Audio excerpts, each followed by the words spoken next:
On the other side of town, high above the surrounding area, there's another type of peaceful getaway. Known for its quiet Victorian neighborhoods and scenic Out Park, Mount Lookout also draws in the city's young adults with its restaurant and bar scene.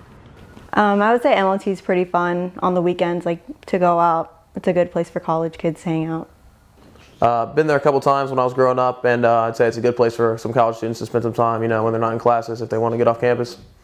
But that's just the start of what this famous hill has to offer. If you go back to the very top of Out Park, you can see an odd building tucked away down a one-way street. And at the end of this residential street, you wouldn't expect to find the oldest observatory in America. But in this cul-de-sac, the Cincinnati Observatory stands tall, almost 150 years after it was built. Back in 1843, this telescope was first placed high above Mount Ida.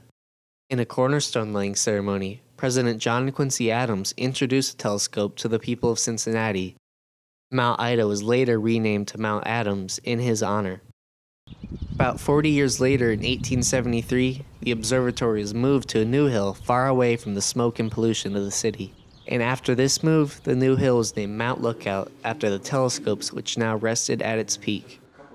Over the years, the observatory had many different purposes. At one point, it even kept the official time for the entire United States. But as the telescope it held became outdated, the building fell into ruins. Luckily, members of the community fought to keep the building from being demolished and managed to restore everything back to its original condition, making the building a National Historic Landmark in the process. Today, the observatory is open to the public almost every night of the week. Visitors can come learn the amazing history behind the building, and if it's a clear night, they might even be able to see the rings of Saturn, just like they would have in 1873. Connor Boyle for Seven Hills Magazine.